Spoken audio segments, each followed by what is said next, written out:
गन्ना का फन्ना यूट्यूब चॅनलला लाईक, सबस्क्राईब, शेअर करण्यास विसरू नका। शेतकऱ्यांनी स्वतःसाठी रंगवलेलं स्वप्न कसं आसमानी सुलतानी संकटामुळे उद्ध्वस्त होतंय याचं ज्वलंत उदाहरण आपल्यासमोर आहे। संजय रतनलाल तापलिया, असदपूर तालुका अचलपूर यांची MSCBच्या भोंगळ कारभारामुळे 5 ते 6 एकराचा बांबू स्पार्किंगमध्ये जळून सुकला आणि साहेब म्हणतो नुकसान काहीच झालं नाही। 22 दिवसानंतर पूर्णपणे तो बांबूचा बगीचा सुकला आणि हे MSCBच्या DPवरचे हाल पाहून घ्या।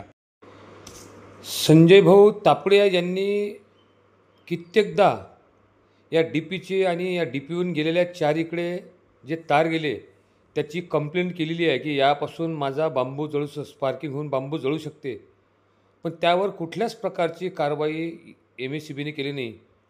आमदार महोदय, खासदार महोदय यांनासुद्धा त्यांनी लेटर पाठवले, पण त्याचा फरक गवळी साहेबांना कुठल्याच प्रकारचा पडला नाही आणि गवळी साहेब म्हणतो की नुकसान नाही। या बांबूच्या बगीचाला एकदा आणि दोनदा आस लागली। हा जो समोर दिसत आहे याला आग लागली ती 8/3ला आणि त्यावर 22 दिवस गेले। 22 दिवसात हा पूर्णपणे हिरवा असलेला बगीचा सुकला गेला। त्यानंतर दुसऱ्या बगीचाला आग लागली 1/4ला आणि येणाऱ्या काळात तोही सुकणार आहे। पण दुसरी विषय असा की या बांबू एकदा पेरल्यानंतर तो 10 ते 15 वर्ष टिकतोय, म्हणजे डबल पीक घ्यायचं काम नाही। पण हा जरी आता हिरवा दिसत असेल पण याचे कोंब जळाले, त्यामुळे हा बगीचा आता मरण अवस्थेत आहे असं म्हणण्यास काही हरकत नाही। खरंच शेतकऱ्यांनी नवीन नवीन उपाययोजना करून असे नवीन नवीन प्रयोग करून बांबूची लागवड केली आणि त्यामध्ये MSCBच्या आशीर्वादाने किंवा कृपा प्रसादाने त्यांचं 25 लाखाचं नुकसान झालं। हे भरपाई कोण देईल आणि याला किती काळ लागेल? तो फॉल्ट सापडला म्हणजे तो हलगर्जीपणाच आहे असं म्हणण्यास काही हरकत नाही। त्यावर MSCB साहेब काय म्हणाले? MSCB वाले गवळी साहेब म्हणत फक्त पाला जळला म्हणे। अरे मी ते नाही म्हणून आलो, कालचा विषय आहे। पाला जळला त्यांनी म्हटलं जरी असेल, पण आज बगीचा हा तुमचा पूर्ण सुकला, हा हिरवा असायला पाहिजे ना। त्यानंतर या बगीच्याचं जे कोंब राहतात की एकदा बगीचा लावल्यानंतर त्या बगीच्याला जे कोंब राहतात त्या कोंब मधून हा बगीचा कटाई केल्यानंतर पूर्ववत अजून तयार राहतो, म्हणजे हा डबल याचं पीक किंवा याचे कंद हे लावायला लागत नाहीत। पण हे नुकसान वेगळंच झालं ना तुमचं।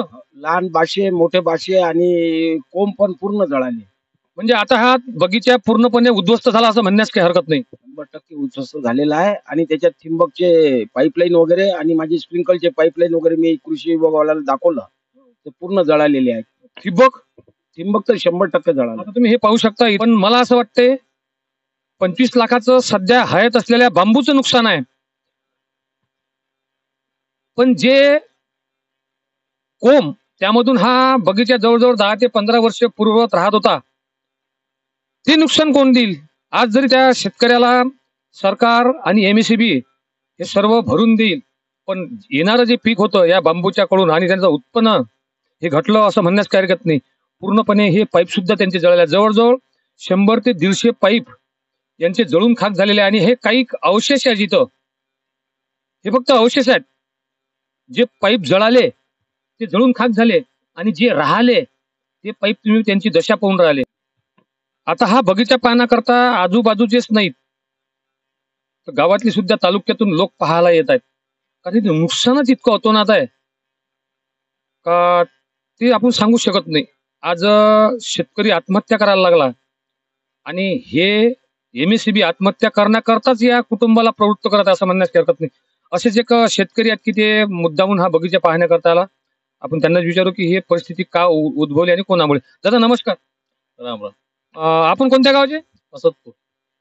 बरं का, हे जे नुकसान झालं आता आणि होऊन राहिलं याला जबाबदार कोण?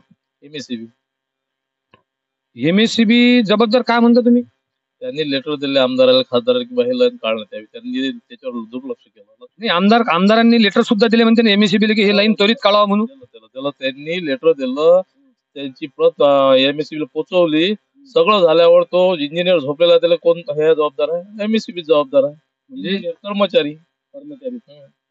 बरं, एक अधिकारी आला म्हणजे त्यांना म्हटलं म्हणते की बा हा हिरवा बगीचा आहे, फक्त पानं जळाल्यानंतर हिरोईन, आता हे सबन खाकच झालं. आता दादा तो शेतकरीच नसेल ना, त्याला त्या शेतकऱ्याची ते जाणीवच नाही, तो काय बोलणार आहे? म्हणजे तुमचं असं म्हणणं आहे की शेतकऱ्याच्या विरोधात धोरण हे सर्व सगळंच नसतात, पण तो जो एमएससीबीचा साहेब आला तो शेतकरी नसणार, म्हणून तो या भाषेत बोललेला आहे. जर शेतकरी असेल तर त्याला थोडंसं जाणीव राहिली असती, त्यानं पद्धतशीर पंचनामा केला असता, पद्धतशीर लिहून दिलं असतं. आता तो ओरिजिनल मुळाचा शेतकरी नसेल, त्याला काय घेणं नाही या गोष्टीचं. फक्त झाडाचे पानं जळाले आणि आजही तेच परिस्थिती आहे, पण पूर्णपणे बाजू दिसत हा खाक झाला, हे तुम्ही त्यांना म्हटलं नाही काय? मी त्यांना सांगितलं, पण ते म्हणत नाही. ते मेरे से जो उगता होता उगते ही लिखता म्हणे. तर तुम्ही हे त्यांना परिस्थिती दाखवायला पाहिजे होती ना, की हा बगीचा हिरवा जरी असेल जळल्यानंतर, पण तो असाच हिरवा झाला म्हणून. त्यांना सांगितलं का मागच्या वेळेस तुम्ही म्हटलं पाला जळला आणि आज बगीचाची परिस्थिती पहा तुम्ही कशी आहे. तर त्याच्यावर त्यांच्या एक आपले वायरमननी सांगितलं, साहेब कास्तकारचं म्हणणं ऐका तुम्ही म्हणे, काय आहे ते काय म्हणून राहिले म्हणे. आणि ते हे पाला पाचोळा म्हणून राहिले. म्हटलं पाला पाचोळा असेल तर तसं लिहा, तुम्ही सत्य परिस्थिती लिहा, असं खोटं नका करू. त्याच्यावर तो मग त्यांनी कोणी वायरमननी सही नाही केली त्या पंचनामावर, ते निघून गेले. तर त्याच्यात त्यांनी हे शब्द वापरले का मला एकट्यालाच अलग करून टाकलं काय. वायरमन साहेबांनी म्हटलं त्या वायरमॅनांना, म्हणजे कोणी सही करायला तयार नव्हता. म्हणजे परिस्थिती म्हणजे एवढी नुकसानाची असल्यावर तुम्ही त्याच्यात लिहत का नाही. तर म्हणे आम्हाला हे पहिला पाहिजे आहे म्हणे, आमच्यावर सर्व हे वरतून दबाव आहे, असं त्यांनी सांगितलं. दबाव कशाचा? वरचा दबाव इलेक्ट्रिक. कशाचा? म्हणजे हे इलेक्ट्रिक पासून नाही झालं असं त्यांचं म्हणणं होतं. सर्व बरोबर आहे, व्यवस्थित असं ओके आहे. म्हणजे शेतकऱ्याचं नुकसान कितीही झालं, शेतकरी मेला तरी चालेल, पण हे आयता पगार घेऊन ती जबाबदारी त्या साहेबावर न येवो यासाठी तो बगीचा पूर्णपणे खाक झाल्यावर सुद्धा तो अधिकारी म्हणतोय की आम्हाला वरतून दबाव आहे. म्हणजे शेतकऱ्याच्या विरोधातच हे धोरण उभं नाही काय? त्यांनी स्वतःला वाचवण्याचा प्रयत्न केला. तुम्ही मेलेच चालतं, तुम्ही कास्तकार मरो, कास्तकारचं काही घेणं देणं नाही, ऑफिस चांगलं राहत. ही आहे सध्या या शेतातली परिस्थिती. शेतकऱ्याच्या विरोधातलं धोरण सरकार जरी जावं असेल, पण त्यापेक्षा एमएससीबीचे गवळी साहेब जे आहे यांच्या स्वतःच्या अंगावर नाही आलं पाहिजे, म्हणून कुचित भावनेने या शेतकरी मेला तरी चालेल पण स्वतः वाचलं पाहिजे या धोरणाने हे गवळी साहेब चालत आहेत असं म्हणण्यास काही हरकत नाही. दादा, तुम्ही कोणत्या गावाचे? मी रंगारवसनी असपपूर. काय परिस्थिती आहे बगीच्याची? बगीचा तर समजा अर्धा जास्त जळलाय हा, आणि साहेब आले होते गवळीकर, हा, ते म्हणे पाला जळला. पण आज तुम्ही स्वतः तुमच्या डोळ्याने पाहून घ्या की पूर्ण भाषेच्या भाषे जळलेले आहे. काय समजते हे पहा बरं पहा बरं हे पैप, हे पैप पहा बरं गवळी साहेबाला काय समजते? कास्तकार आहे का तू? हा, हे पैप त्याला फक्त लाईन कापलं समजते, दुसरं काय समजते त्याला? स्वतः इथून पाहून आल्यावर इथं डायरेक्ट लेखी द्यायला पाहिजे होतं त्यांनी. मग याच्यानंतर कास्तकार पेरतील कसे? आणि तुम्ही तुमच्या फायद्यासाठी लाईन शेतातून नेता आणि लोकांचं नुकसान झालं तर ते कोण भरून देईल? हे समजत नाही का त्यांना?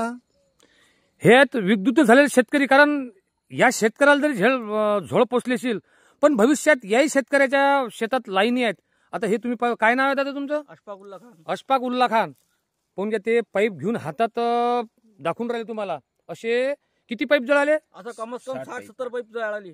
60-70 पाईप. आणि ठिंबक वेगळं पण जळालं. हे ठिंबक हा, हे पुरा अलग अलग झाले. हे तुकडे झाले. मग ते साहेबावर तुम्ही साहेबाला काही म्हटलं नाही का त्यावेळेस? साहेब ऐकायला तयार नाही, आमचं. ते स्वतः तेजी नाव आहे का आम्ही हे फक्त पाळा जळाला का? हे नाही, हे तर पूर्ण जळ, हे झाडाच्या झाड जळाले, पाला आहे का हा जळालेला? नाही दिसूनच लागलं. हे पूर्ण हा जो हिरवा भाग आहे हा वाळलेला भाग आहे, समजत नाही काय? हा, हा हिरवा भाग राहिलेला आणि हा वाळलेला भाग. मग वाळलेला भाग किती आहे? तुम्ही फॉरेस्टला बोलावा, नुकसान काढून घ्या. हे समजत नाही का एमएससीबीला? हे एमएससीबीच काम म्हणजे हे सर्व जबाबदारी एमएससीबी आहेत. म्हणजे एमएससीबीनंच बोलावले पाहिजे, हा, फॉरेस्टला पण बोलावले पाहिजे, पोलिसला पण बोलावले पाहिजे.